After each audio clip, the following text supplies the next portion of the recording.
Un an après le début de la pandémie, l'Inde a basculé dans le cataclysme. 4000 morts par jour, 400 000 contaminations par jour, un bilan total d'au moins 250 000 morts. Ça peut paraître relativement peu rapporté à la population de ce pays gigantesque, mais le bilan réel est sans doute 5 fois à 10 fois plus élevé que ce bilan officiel. L'Inde est devenue le nouvel épicentre de la pandémie et le Premier ministre Narendra Modi porte une responsabilité indiscutable. Pendant de longs mois, il a proclamé que son pays était un modèle dans la lutte contre le virus et il n'a pas regardé en face les indices annonciateurs de ce cataclysme. La pandémie agit comme un révélateur sur la conception du pouvoir de Narendra Modi, un pouvoir nationaliste, centralisé, religieux, attentatoire aux libertés, cynique et dissimulateur.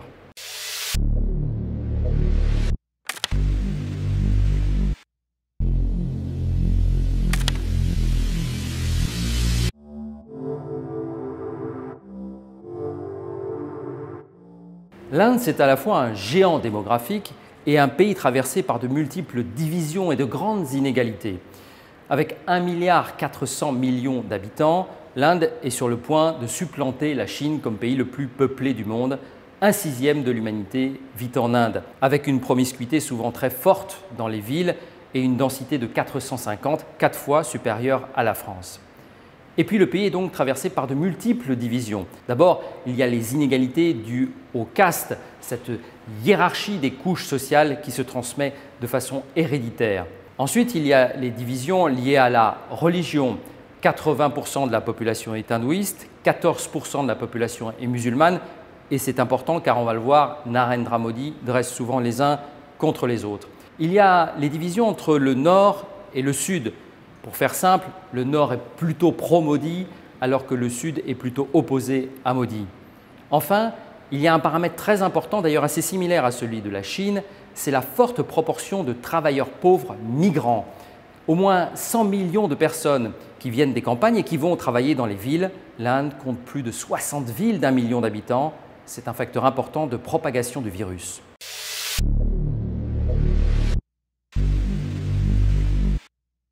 Après son indépendance en 1947, l'Inde a longtemps été dominée par le parti du Congrès, le parti de la famille Nehru-Gandhi. Mais à partir des années 1990, l'opposition s'est structurée, en particulier autour du BJP, le Bharatiya Janata Party, le parti de Narendra Modi. Il se classe plutôt à droite, il est surtout très nationaliste et pro-hindouiste. Modi l'a conduit à la victoire en 2014, puis à nouveau en 2019 avec un succès très net. Mais ce qui était au départ une alternance politique bienvenue en démocratie s'est transformé à partir de 2019 en particulier en autoritarisme centralisé. L'état de droit s'est dégradé, la justice et la presse sont attaquées, tout comme les réseaux sociaux. Le droit du travail est remis en cause malgré les protestations des syndicats. Et puis surtout donc, Narendra Modi souffle sur les braises du nationalisme hindouiste.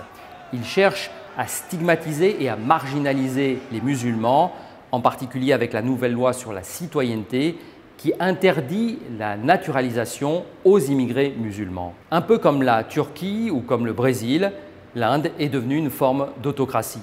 Et du coup, lorsque l'Inde a été épargnée par la première vague du virus, Narendra Modi s'est vu surpuissant, allant même jusqu'à affirmer devant l'ONU que l'Inde, par sa production de vaccins, allait sauver la planète. Aveuglé, il n'a pas vu venir la deuxième vague du virus.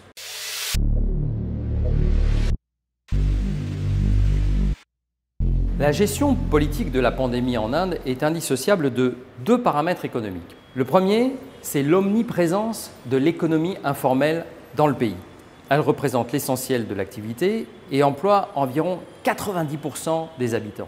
Lors de la première vague du virus en mars et avril 2020, Narendra Modi a pris une décision subite et radicale. En l'espace de quelques heures, il a tout fermé. Confinement, mesure extrêmement radicale. Conséquence immédiate, des dizaines de millions de personnes se sont retrouvées en quelques heures sans travail et les travailleurs migrants se sont rués sur les routes pour rentrer dans leur village. Un exode massif, une propagation du virus. Dans un pays si particulier que l'Inde, Le confinement radical n'est donc pas nécessairement la bonne solution et cet épisode du printemps 2020 a laissé des traces. Le deuxième paramètre économique, c'est que le reste du monde, l'Occident en particulier, a besoin de l'Inde. C'est un allié géopolitique face à la puissance de la Chine. C'est un débouché commercial. On ne se prive pas d'y vendre, par exemple, du matériel militaire, la France notamment. Et puis, c'est la plus grande usine au monde de fabrication de vaccins et du vaccin à bon marché, en particulier le AstraZeneca, fabriqué par le Serum Institute of India. En conséquence, que s'est-il passé début 2021, quand la deuxième vague du virus a commencé à faire son apparition, avec en plus un variant inquiétant en Inde? L'Inde a continué d'exporter ses vaccins au lieu de vacciner sa propre population. Aujourd'hui, les rôles sont inversés et c'est le reste du monde qui vient aider l'Inde.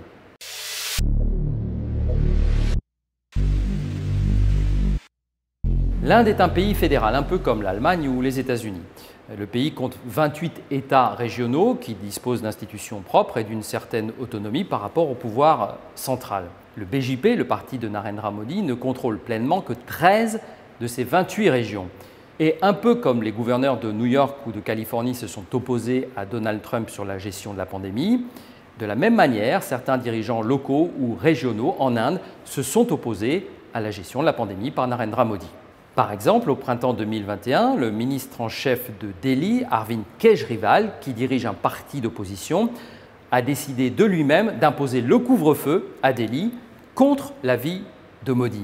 Cette résistance de certains pouvoirs régionaux déplaît souverainement au Premier ministre indien. C'est pour cette raison que lors de ce même printemps 2021, il a mis toutes ses forces dans la bataille pour essayer de remporter les élections dans la région du Bengale occidental, c'est au nord-est du pays, c'est la région de Calcutta.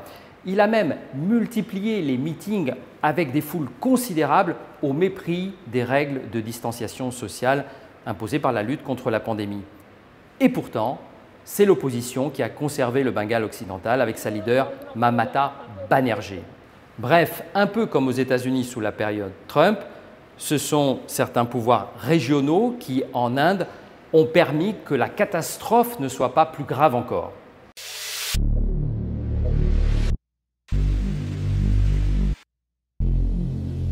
Aujourd'hui âgé de 70 ans, Narendra Modi paraît avoir basculé dans une vision très auto-centrée du pouvoir. Il est convaincu de devoir laisser une trace dans l'histoire. Il se laisse pousser la barbe, veut apparaître comme une sorte de gourou.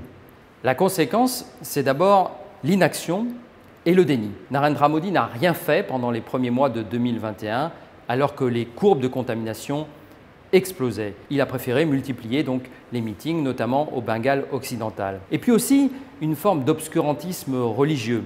Il n'a en rien interdit les grandes fêtes hindouistes de Holi et de Kumbh Mela, toujours au premier trimestre 2021, qui ont agi comme des super clusters réunissant des millions de personnes. Modi, c'est également la dissimulation des chiffres. Plusieurs journalistes indiens ont constaté un écart pouvant aller de 1 à 20 entre le nombre de morts officiellement déclarés et le nombre de crémations pratiquées les mêmes jours. On voit donc bien que le bilan réel est très supérieur aux affirmations du gouvernement. Enfin, Modi, c'est un traitement, une instrumentalisation politicienne de la question de la pandémie. Par exemple, l'an dernier, lors de la première vague, il a montré du doigt les musulmans comme étant potentiellement responsables de la propagation du virus. Et cette année, au printemps 2021, il a fallu attendre une décision de la Haute Cour de justice de Delhi pour voir le gouvernement de Modi faciliter l'approvisionnement en oxygène de la capitale, gouvernée par l'opposition. Et puis Modi, comme Bolsonaro au Brésil, joue sur les divisions du pays. Il s'appuie en particulier sur les classes moyennes hindoues, il flatte le nationalisme hindouiste, on l'a compris, il instrumentalise le fait religieux.